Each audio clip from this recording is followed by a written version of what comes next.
قرآن و احادیث کو دل کی نظر سے پڑھ، قرآن و احادیث کو دل کی نظر سے پڑھ، علماء کے فضائل ہو تو علماء کا ساتھ دو، جب سامنے باطل ہو تو علماء کا ساتھ دو، علماء کا ساتھ دو، مقابل ہو تو علماء کا ساتھ دو، جب سامنے باطل ہو تو علماء کا ساتھ دو، علماء کا ساتھ دو۔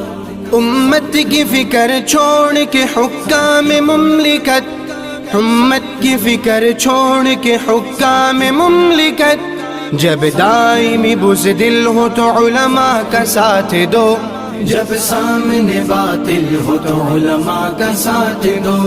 علماء کا ساتھ دو، مقابل ہو تو علماء کا ساتھ دو، جب